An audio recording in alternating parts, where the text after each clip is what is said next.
The world is not in your books and maps. When Mr. Bilbo Baggins of Bag End announced that he would shortly be celebrating his 11th birthday with a party of special magnificence, there was much talk and excitement in Hobbiton. Bilbo was very rich and very peculiar, and he had been the wonder of the Shire for 60 years, ever since his remarkable disappearance and unexpected return. The riches he had brought back from his travels had now become a local legend, and it was popularly believed, whatever the old folk might say, that the hill at Bag End was full of tunnels stuffed with treasure. And if that was not enough for fame, there was also his prolonged vigor to marvel at. Time wore on, but it seemed to have little effect on Mr. Baggins. At 90, he was much the same as at 50. At 99, they began to call him well-preserved, but unchanged.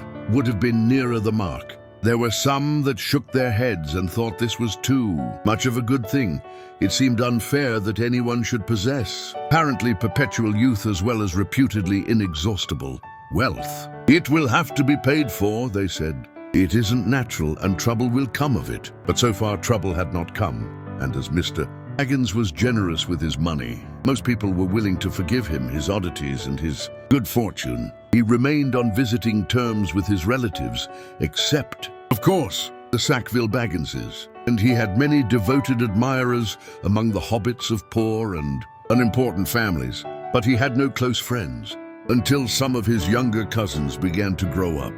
The eldest of these, and Bilbo's favorite, was young Frodo Baggins. When Bilbo was 99, he adopted Frodo as his heir and brought him to live at Bag End, and the hopes of the Sackville Bagginses were finally dashed. Bilbo and Frodo happened to have the same birthday, September 22nd. You had better come and live here, Frodo, my lad, said Bilbo one day.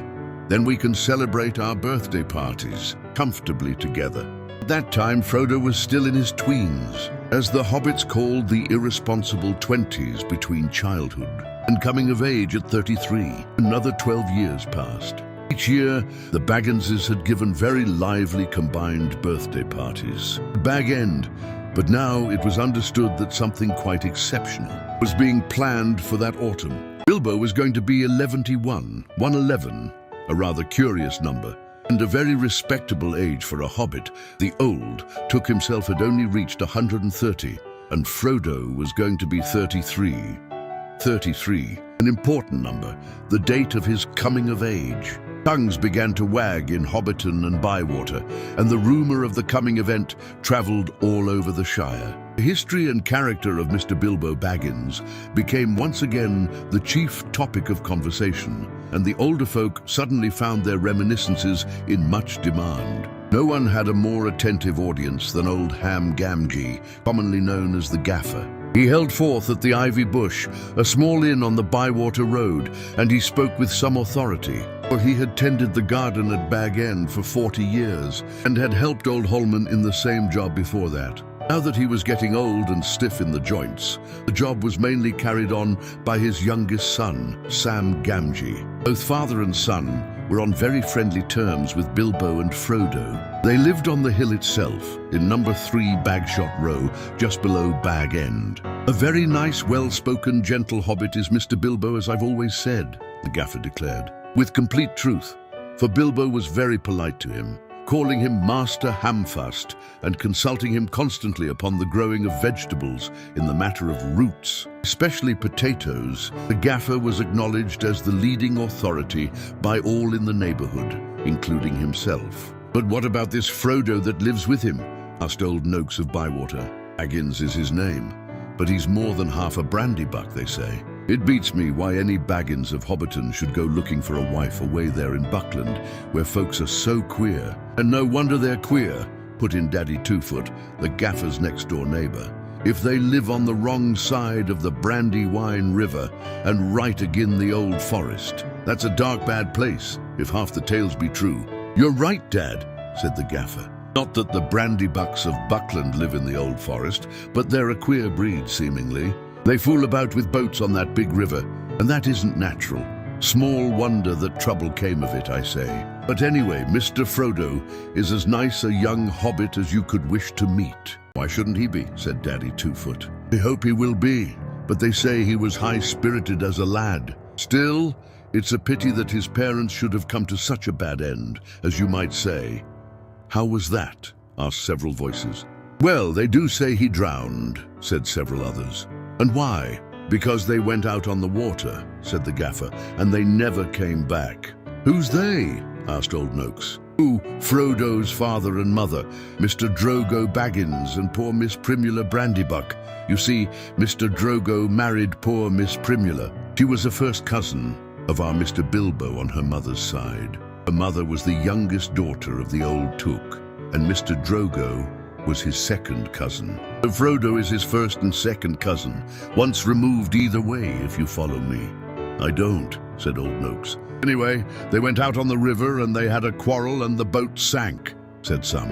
And they do say that Drogo's weight sank the boat, said others. And I heard she pushed him in, and he pulled her in after him, said old Noakes. You shouldn't listen to all you hear, Noakes, said the gaffer, who did not much like Noakes. Searching for a wife in Buckland is enough to account for anything, but there's no call to go making stories. There isn't no call to go talking of pushing and pulling.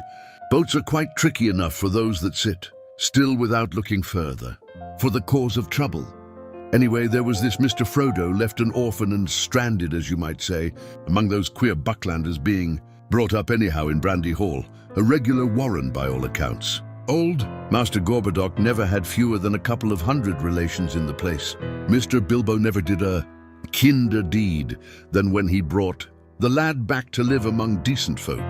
But I reckon it was a nasty knock for those Sackville Bagginses. They thought they were going to get Bag End, that time when he went off and was thought to be dead. And then he comes back and orders them off. And he goes on living and never looking a day older, bless him. And suddenly he produces an heir and has all the papers made out proper. The Sackville Bagginses won't never see the inside of Bag End now. Or it is to be hoped not. There's a tidy bit of money tucked away up there. I hear tell, said a stranger. A visitor on business from Michel Delving in the West Farthing. All the top of your hill is full of tunnels packed with chests of gold and silver and jewels, by what I've heard. Then you've heard more than I can speak to, answered the gaffer. I know nothing about jewels. Mr. Bilbo is free with his money, and there seems no lack of it. But I know of no tunnel making. I saw Mr. Bilbo when he came back, a matter of 60 years ago when I was a lad. I'd not long come prentice to old Holman, him being my dad's cousin, but he had me up at Bag End, helping him to keep folks from trampling and trespassing all over the garden while the sale was on. And in the middle of it all, Mr. Bilbo comes up the hill with a pony and some mighty big bags and a couple of chests. I don't doubt they were mostly full of treasure he had picked up in foreign parts, where there be mountains of gold, they say, but there wasn't enough to fill tunnels. But my lad, Sam will know more about that. He's in and out of Bag End, crazy about stories of the old days he is, and he listens to all Mr. Bilbo's tales.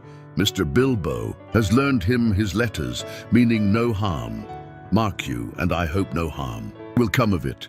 Elves and dragons, I says to him. Cabbages and potatoes are better for me and you. Don't go getting mixed up in the business of your betters, or you'll land in trouble too big for you, I says to him, and I might say it to others, he added, with a look at the stranger and the miller, but the gaffer did not convince his audience. The legend of Bilbo's wealth was now too firmly fixed in the minds of the younger generation of hobbits. But he has likely enough been adding to what he brought at first, argued the miller, voicing common opinion. He's often away from home, and look at the outlandish folk that visit him.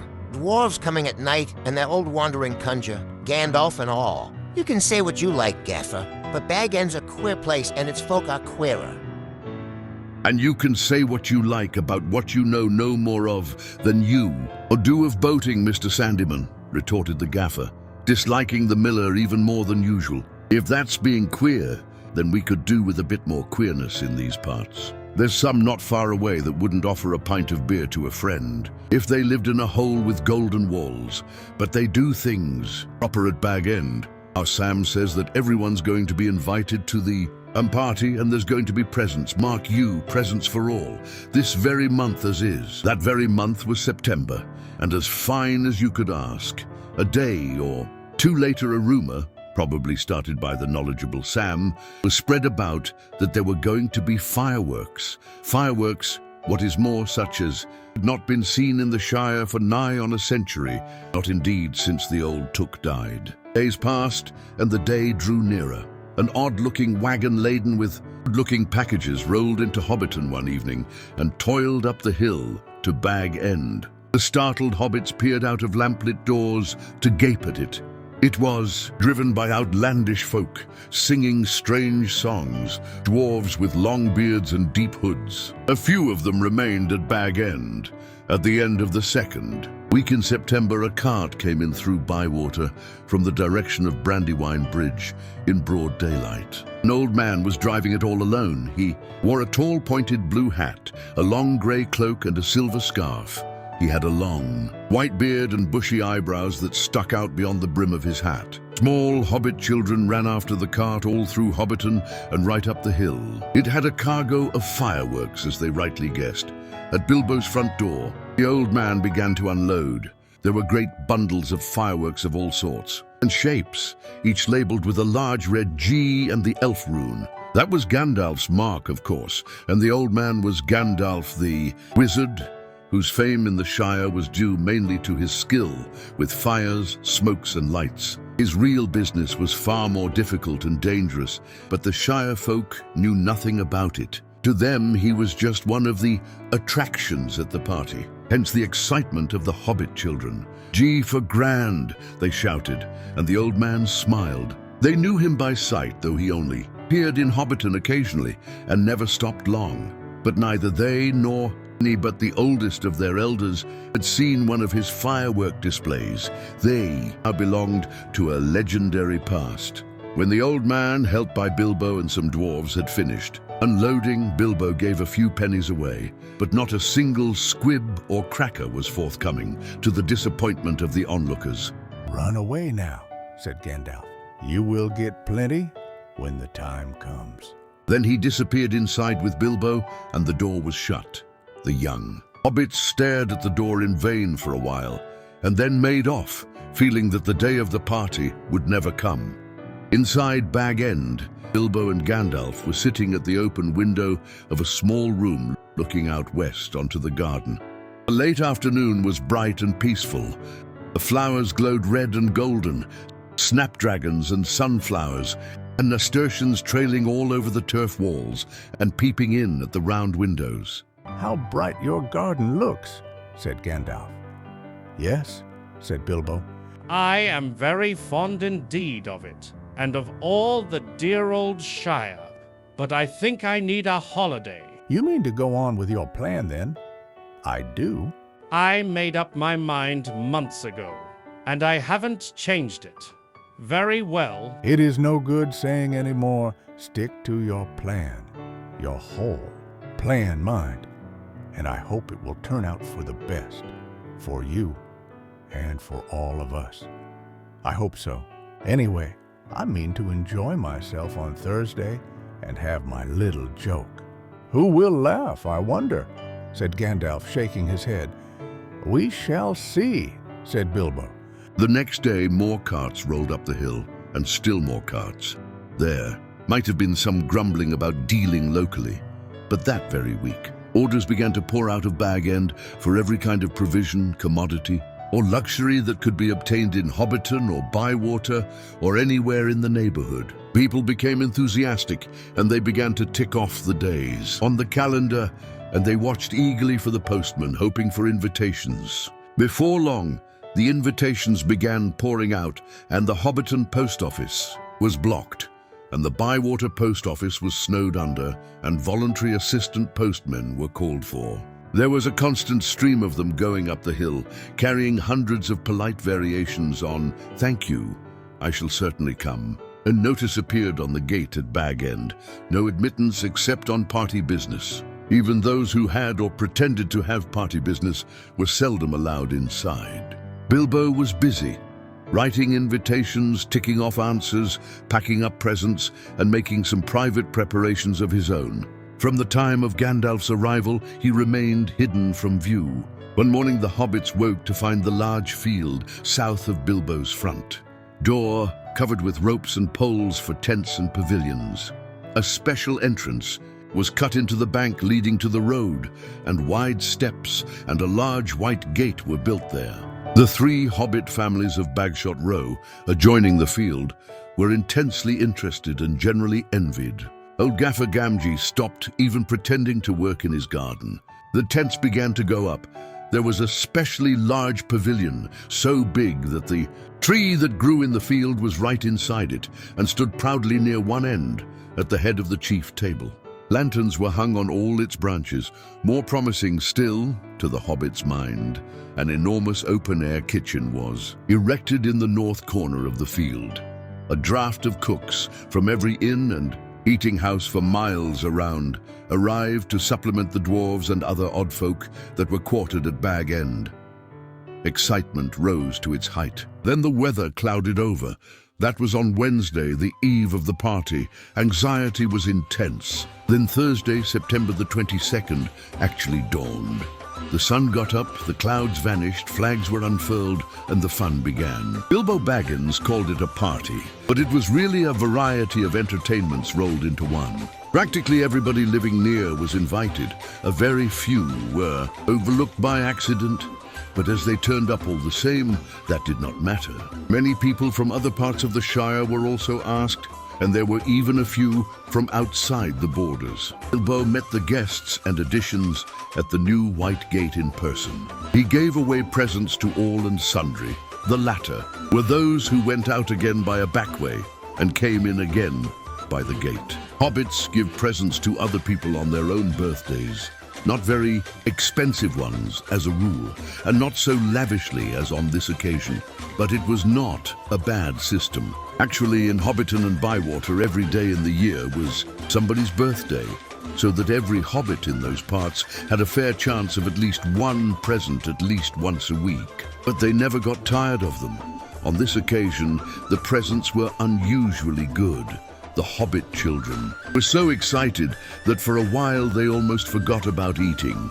There were toys, the like of which they had never seen before, all beautiful and some obviously magical. Many of them had indeed been ordered a year before and had come all the way from the mountain and from Dale, and were of real dwarf make. When every guest had been welcomed and was finally inside the gate, there were songs, dances, music, games, 3 official meals, lunch, tea and dinner or supper.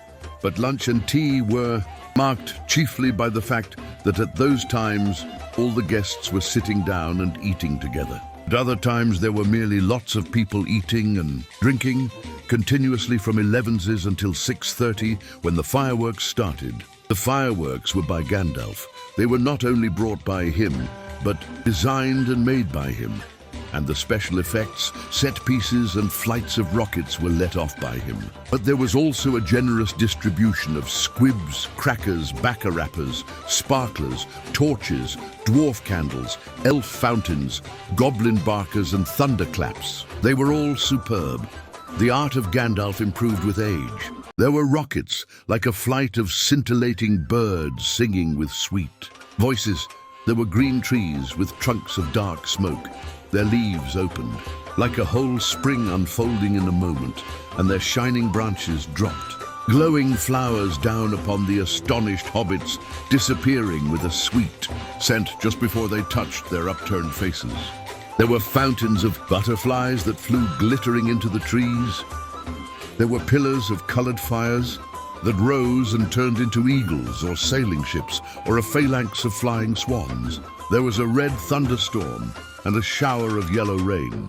There was a forest of silver spears that sprang suddenly into the air with a yell like an embattled army and came down again into the water with a hiss like 100 hot snakes. And there was also one last surprise in honor of Bilbo, and it startled the hobbits exceedingly, as Gandalf intended. The lights went out. A great smoke went up. It shaped itself like a mountain seen in the distance and began to glow at the summit. It spouted green and scarlet flames. Out flew a red, golden dragon, not life-size, but terribly lifelike. Fire came from his jaws. His eyes glared down. There was a roar, and he whizzed 3 times over the heads of the crowd. They all ducked, and many fell flat on their faces. The dragon, passed like an express train, turned a somersault and burst over Bywater with a deafening explosion. "That is the signal for supper," said Bilbo. The pain and alarm vanished at once, and the prostrate hobbits leaped to their feet. There was a splendid supper for everyone. For everyone, that is, except those invited to the special family dinner party. This was held in the great pavilion with the tree. The invitations were limited to 12 dozen, a number also called by the hobbits 1 gross, though the word was not considered proper to use of people. And the guests were selected from all the families to which Bilbo and Frodo were related, with the addition of a few special unrelated friends, such as Gandalf. Many young hobbits were included and present by parental permission, for hobbits were easygoing with their children in the matter of sitting up late, especially when there was a chance of getting them a free meal. Bringing up young hobbits took a lot of provender. There were many Bagginses and Boffins, and also many Tooks and Brandybucks. There were various Grubbs, relations of Bilbo Baggins' grandmother, and various Chubbs, connections of his Took grandfather, and a selection of Burrowses, Bulgers, Bracegirdles, Brockhouses, Goodbodies, Hornblowers, and Proudfoots. Some of these were only very distantly connected with Bilbo, and some had hardly ever been in Hobbiton before, as they lived in remote corners of the Shire. The Sackville Bagginses were not forgotten. Otho and his wife Lobelia were present. They disliked Bilbo and detested Frodo, but so magnificent was the invitation card, written in golden ink, that they had felt it was impossible to refuse. Besides, their cousin, Bilbo, had been specializing in food for many years, and his table had a high reputation. All the 144 guests expected a pleasant feast, though they rather dreaded the after-dinner speech of their host, an inevitable item. He was liable to drag in bits of what he called poetry, and sometimes after a glass or two would allude to the absurd adventures of his mysterious journey. The guests were not disappointed. They had a very pleasant feast, in fact, an engrossing entertainment, rich, abundant, varied, and prolonged. The purchase of provisions fell almost to nothing throughout the district in the ensuing weeks. But as Bilbo's catering had depleted the stocks of most of the stores, cellars and warehouses for miles around, that did not matter much. After the feast, more or less, came the speech. Most of the company were, however, now in a tolerant mood, at that delightful stage which they called filling up the corners. They were sipping their favorite drinks and nibbling at their favorite dainties, and their fears were forgotten. They were prepared to listen to anything and to cheer at every full stop. "My dear people," began Bilbo, rising in his place. "Here, here, here!" They shouted and kept on repeating it in chorus, seeming reluctant to follow their own advice. Bilbo left his place and went and stood on a chair under the illuminated tree. The light of the lanterns fell on his beaming face. The golden buttons shone on his embroidered silk waistcoat. They could all see him, standing, waving one hand in the air.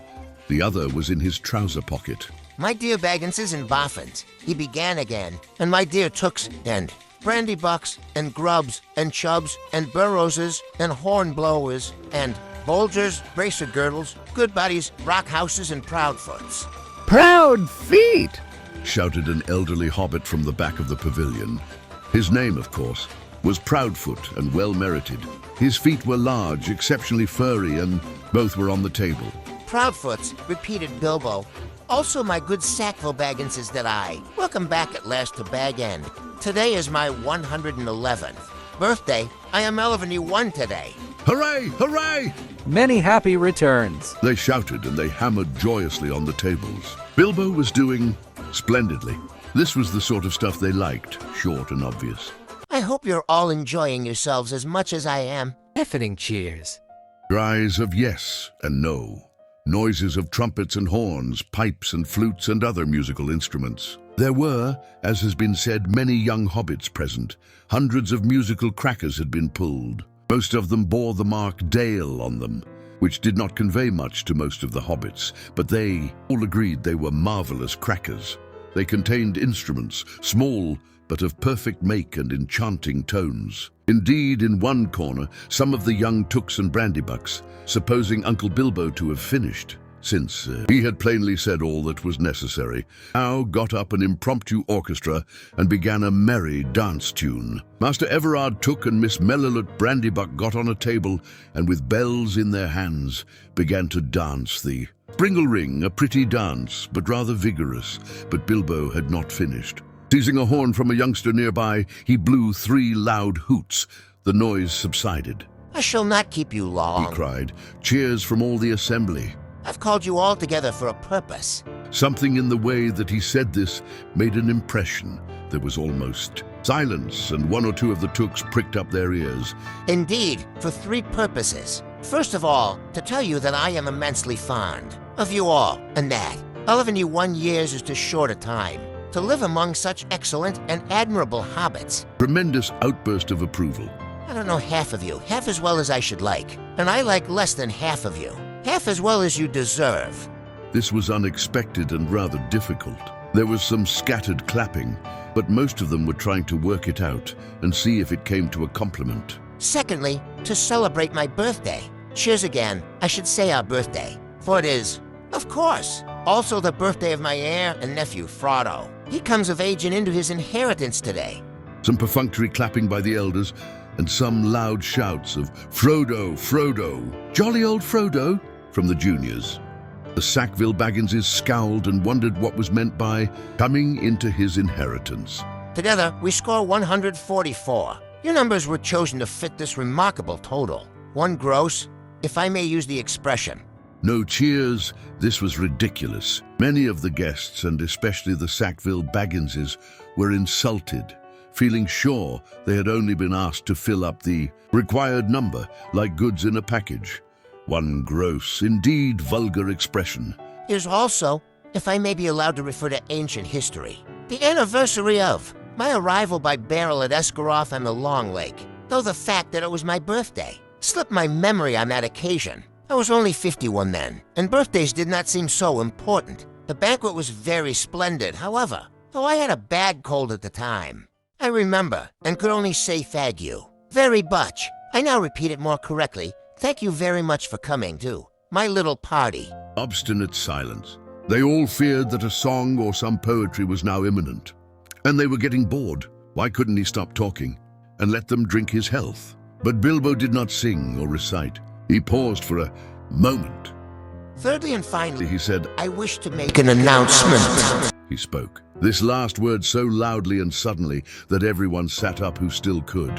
I regret to announce that, though, as I said, 11 years is far too short. A time to spend among you. This is the end. I am going. I am leaving now. Goodbye. He stepped down and vanished. There was a blinding flash of light and the guests all blinked. When they opened their eyes, Bilbo was nowhere to be seen. 144 flabbergasted hobbits sat back speechless. Old Odo Proudfoot removed his feet from the table and stamped. Then there was a dead silence, until suddenly, after several deep breaths, every Baggins, Boffin, Took, Brandybuck, Grubb, Chubb, Burrows, Bulger, Bracegirdle, Brockhouse, Goodbody, Hornblower, and Proudfoot began to talk at once. It was generally agreed that the joke was in very bad taste, and more food and drink were needed to cure the guests of shock and annoyance. "He's mad. I always said so," was probably the most popular comment. Even the Tooks, with a few exceptions, thought Bilbo's behavior was absurd. For the moment, most of them took it for granted that his disappearance was nothing more than a ridiculous prank. But old Rory Brandybuck was not so sure. Neither age nor an enormous dinner had clouded his wits, and he said to his daughter-in-law, Esmeralda, "There's something fishy in this, my dear. I believe that Mad Baggins is off. Again, silly old fool. But why worry? He hasn't taken the victuals with him. He called loudly to Frodo to send the wine round again. Frodo was the only one present who had said nothing. For some time he had sat silent beside Bilbo's empty chair and ignored all remarks and questions. He had enjoyed the joke, of course, even though he had been in the know. He had difficulty in keeping from laughter at the indignant surprise of the guests, but at the same time he felt deeply troubled. He realized suddenly that he loved the old hobbit dearly. Most of the guests went on eating and drinking and discussing Bilbo Baggins' oddities, past and present.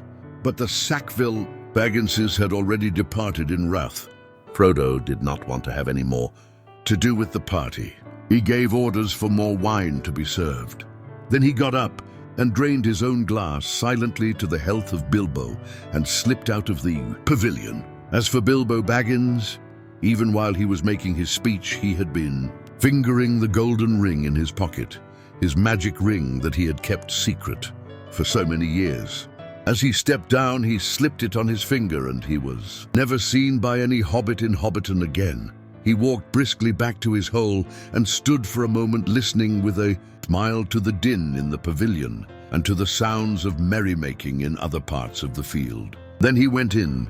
He took off his party clothes, folded up and wrapped in tissue paper his embroidered silk waistcoat and put it away. Then he put on quickly some old untidy garments and fastened round his waist a worn leather belt. On it he hung a short sword in a battered black leather scabbard. From a locked drawer, smelling of mothballs, he took out an old cloak and hood. They had been locked up as if they were very precious, but they were so patched and weather-stained that their original color could hardly be guessed. It might have been dark green. They were rather too large for him.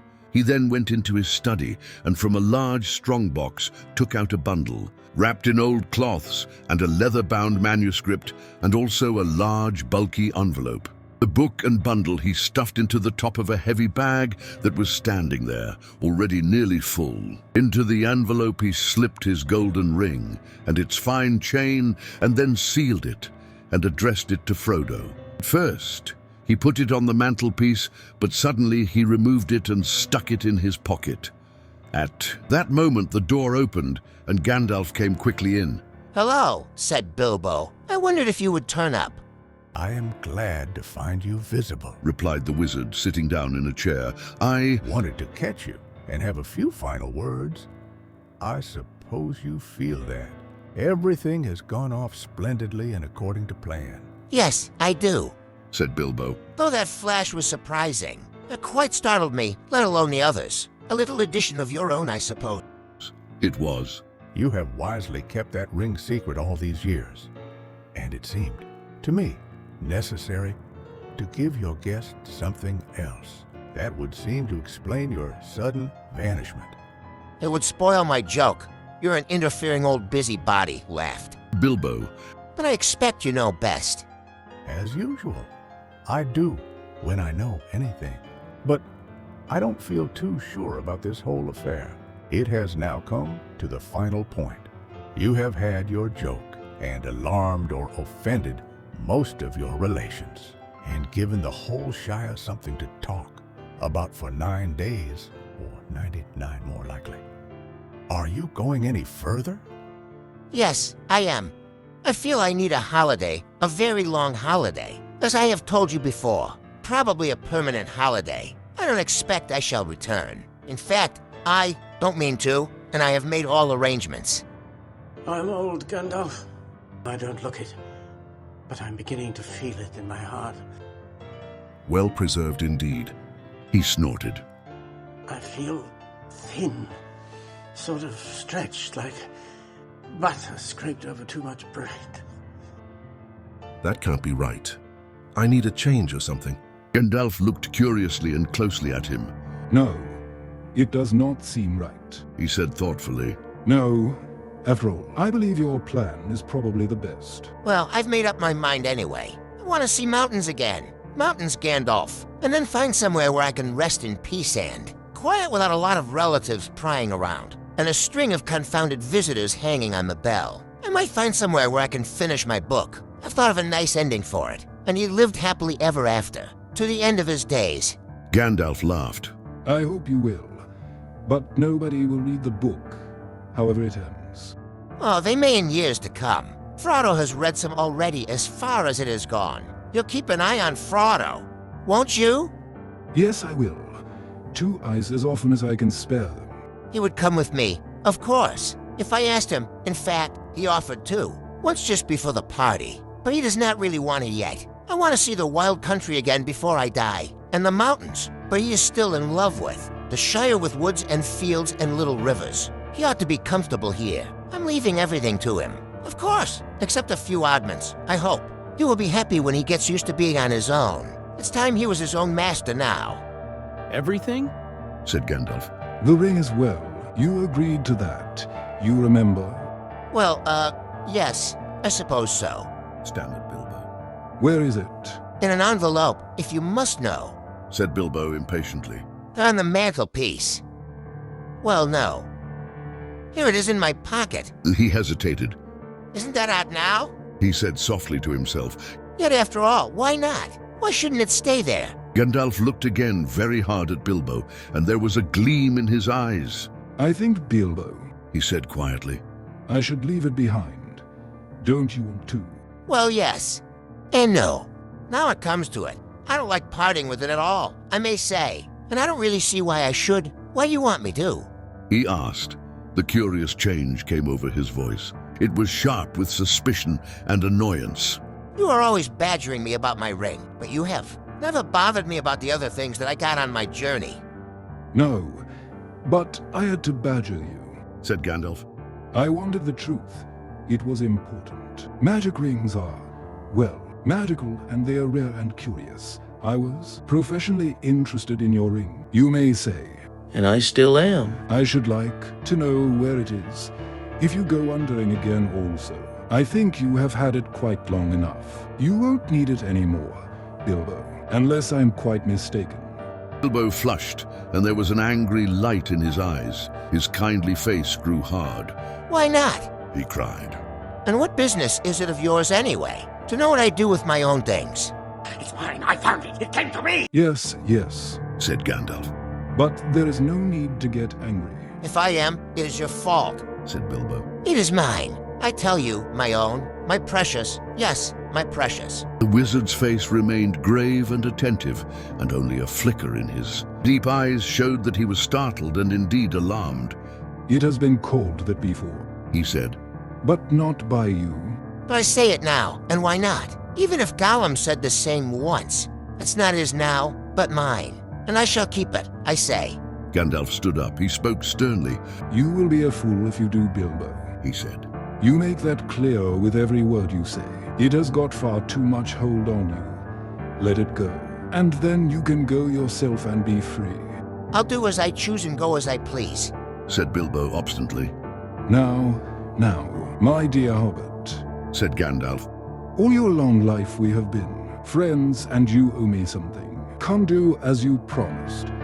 Give it up. Well, if you want my ring yourself, say so. Cried Bilbo. But you won't get it. I won't give my precious away. I tell you. His hand straight to the hilt of his small sword. Gandalf's eyes flashed. It will be my turn to get angry soon. He said. If You say that again. I shall.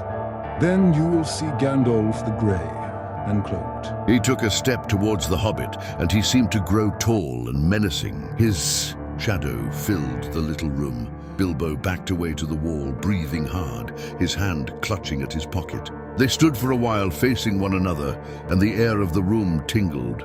Gandalf's eyes remained bent on the hobbit. Slowly his hands relaxed, and he began to tremble. I don't know what has come over you, Gandalf. He said. You have never been like this before. What is it all about? It is mine, isn't it? I found it and Gollum would have killed me if I hadn't kept it. I'm not a thief, whatever he said. I have never called you one. Gandalf answered. And I am not one either. I'm not trying to rob you, but to help you. I wish you would trust me as you used. He turned away and the shadow passed. He seemed to dwindle again too. An old grey man bent and troubled. Bilbo drew his hand over his eyes. I am sorry, He said. but I felt so queer. And yet, it would be a relief in a way not to be bothered with it anymore. It has been so growing on my mind lately. Sometimes I have felt it was like an eye looking at me. And I am always wanting to put it on and disappear. Don't you know, or wondering if it is safe and pulling it out to make sure. I tried locking it up, but I found I couldn't rest without it in my pocket. I don't know why, and I don't seem able to make up my mind. Then trust mine. said Gandalf. It is quite made up. Go away and leave it behind. Stop possessing it. Give it to Frodo, and I will look after him. Bilbo stood for a moment tense and undecided. Presently he sighed. All right, Said with an effort. I will. Then he shrugged his shoulders and smiled rather ruefully. After all, that's what this party business was all about. Really, not to give away lots of birthday presents, and somehow make it easier to not give it away at the same time. It hasn't made it any easier in the end, but it would be a pity to waste all my preparations. It would quite spoil the joke. Indeed, it would take away the only point I ever saw in the affair, said Gandalf. Very well, said Bilbo. It goes to Frodo with all the rest. He drew a deep breath. And now I really must be starting, or somebody else will catch me since I have said goodbye, and I couldn't bear to do it all over again. He picked up his bag and moved to the door. You have still got the ring in your pocket, said the wizard. Well, so I have. Cried Bilbo. And my will and all the other documents that you had better take it and deliver it for me. That will be safest. No, don't give the ring to me, said Gandalf. Put it on the mantelpiece. It will be safe enough there. Till Frodo comes, I shall wait for him. Bilbo took out the envelope, but just as he was about to set it by the clock, his hand jerked back and the packet fell on the floor. Before he could pick it up, the wizard stooped and seized it and set it in its place. A spasm of anger passed swiftly over the hobbit's face again. Suddenly, it gave way to a look of relief and a laugh. Well, that's that, he said. They went out into the hall. Bilbo chose his favorite stick from the stand, then he whistled. 3 dwarves came out of different rooms where they had been busy. Is everything ready? Asked Bilbo. Everything packed and labeled? Everything, they answered. Well, let's start then. He stepped out of the front door. It was a fine night and the black sky was dotted with stars. He looked up, sniffing the air. What fun! What fun to be off again, off on the road with dwarves. This is what I have really been longing for years. Goodbye, he said, looking at his old home and bowing to the door. Goodbye, Gandalf. Goodbye for the present, Bilbo. Take care of yourself. You are old enough and perhaps wise enough. Take care? I don't care. Don't you worry about me. I am as happy now as I have ever been, and that is saying a great deal. But the time has come, I am, being swept off my feet at last, he added. And then, in a low voice, as if to himself, he sang softly in the dark. The road goes ever on and on, down from the door where it began. Now far ahead the road has gone, and I must follow if I can. Pursuing it with eager feet, until it joins some larger way, where many paths and errands meet, and whither then I cannot say. He paused, silent for a moment. Then without another word he turned away, from the lights and voices in the field and tents, and followed by his 3 companions went round into his garden and trotted down the long sloping path. He jumped over a low place in the hedge at the bottom and took to the meadows, passing into the night like a rustle of wind in the grass. Gandalf remained for a while, staring after him into the darkness. Goodbye, my dear Bilbo, until our next meeting, he said softly and went back indoors. Frodo came in soon afterwards and found him sitting in the dark, deep in thought. Has he gone? He asked. Yes, answered Gandalf. He has gone at last. I hoped until this evening that it was only a joke, said Frodo. But I knew in my heart that he really meant to go.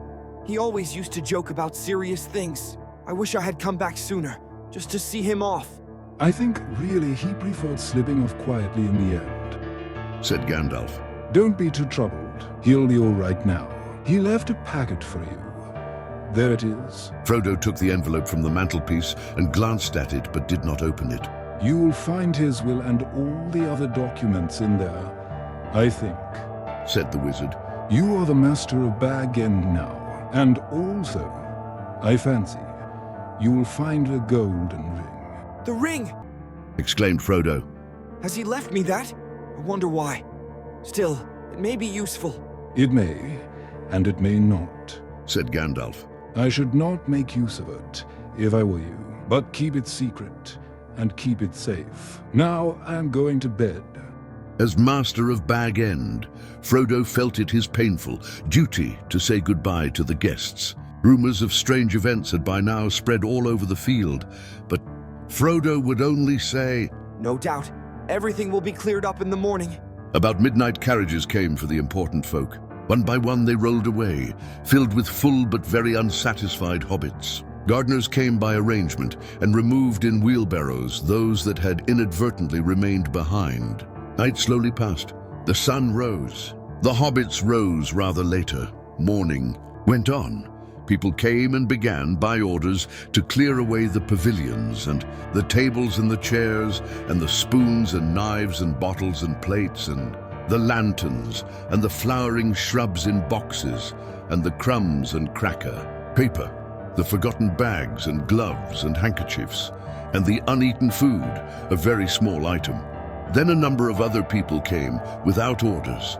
Bagginses and Boffins and Bolgers and Tooks and other guests that lived or were staying near. By midday, when even the best fed were out and about again, there was a large crowd at Bag End, uninvited but not unexpected. Frodo was waiting on the step, smiling, but looking rather tired and worried. He welcomed all the callers, but he had not much more to say than before. His reply to all inquiries was simply this: Mr. Bilbo Baggins has gone away, as far as I know, for good.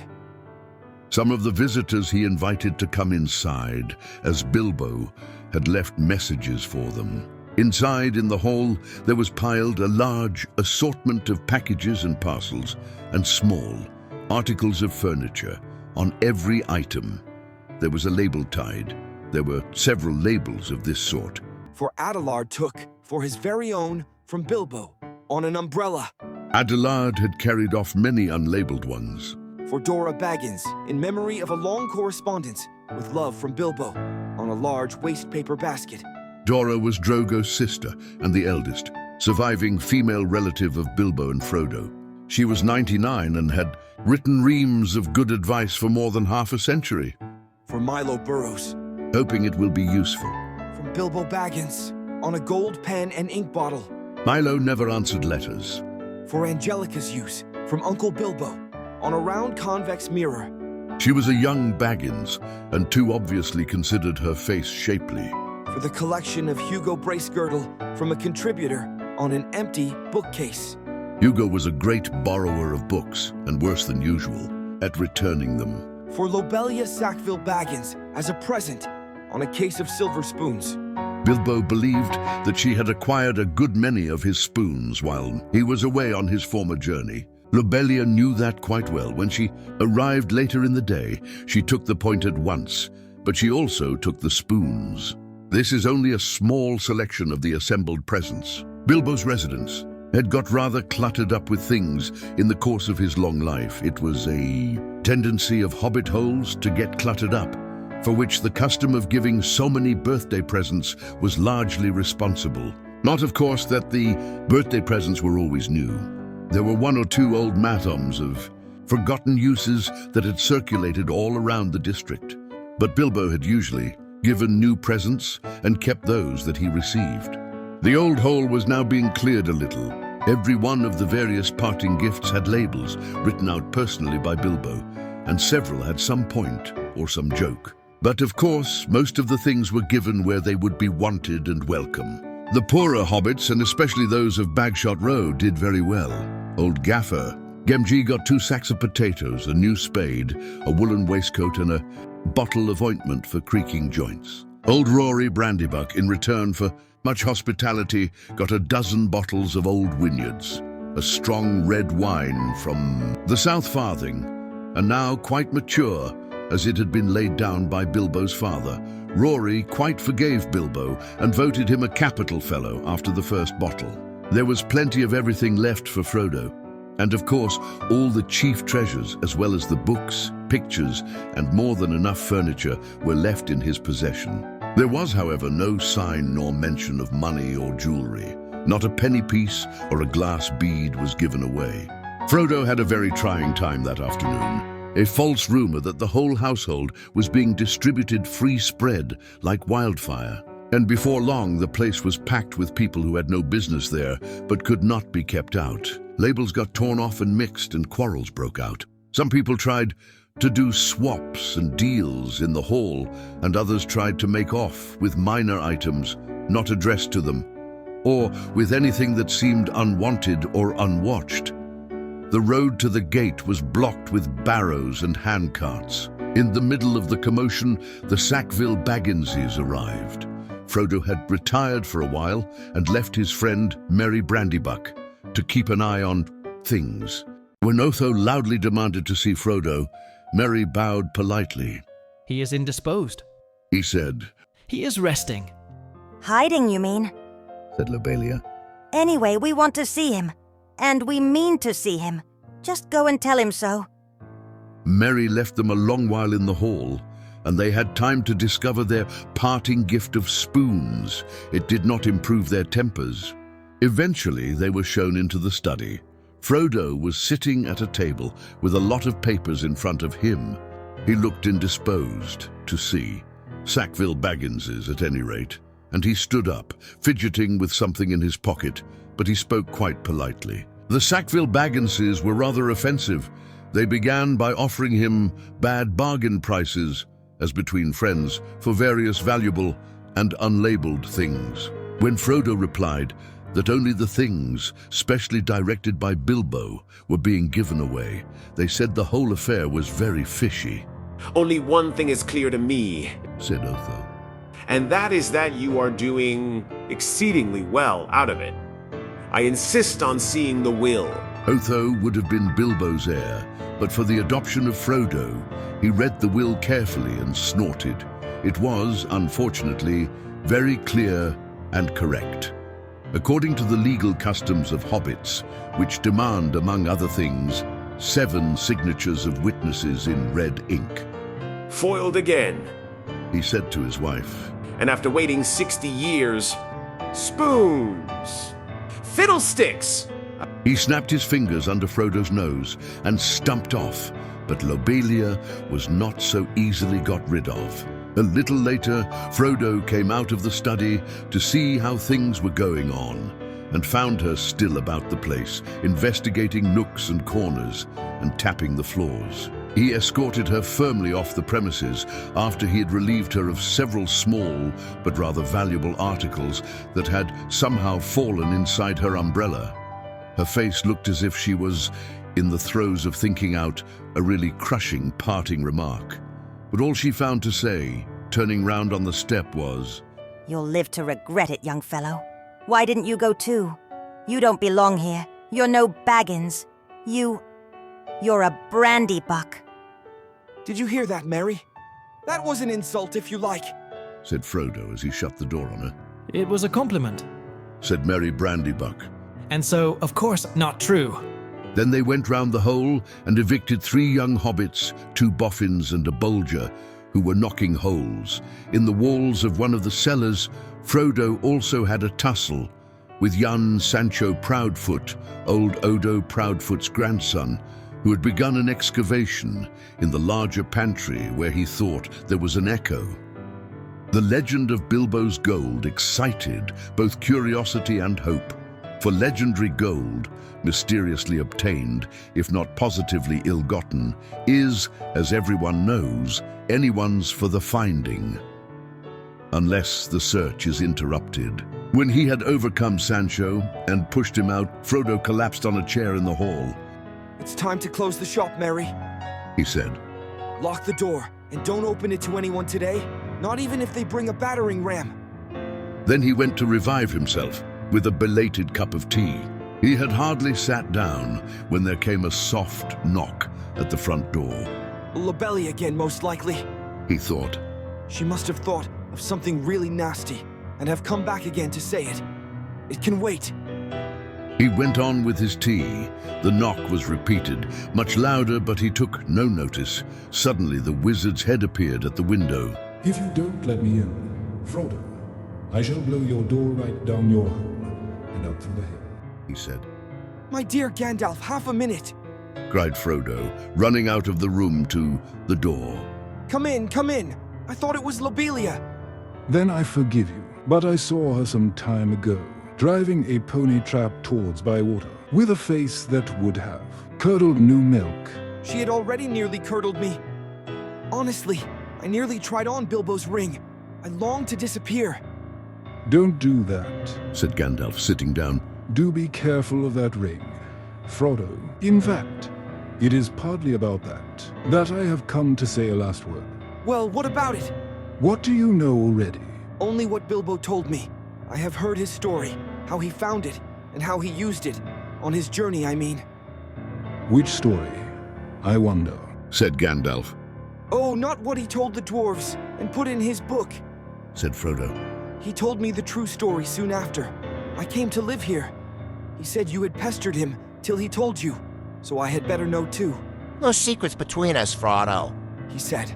But they are not to go any further. It's mine anyway. That's interesting, said Gandalf. Well, what did you think of it all? If you mean inventing all that about a present, well, I thought the true story much more likely, and I couldn't see the point of altering it at all. It was very unlike Bilbo to do so, anyway, and I thought it rather odd. So did I, but odd things may happen to people that have such treasures if they use them. Let it be a warning to you to be very careful with it. It may have other powers than just making you vanish when you wish to. I don't understand, said Frodo. Neither do I, answered the wizard. I have merely begun to wonder about the ring, especially since last night.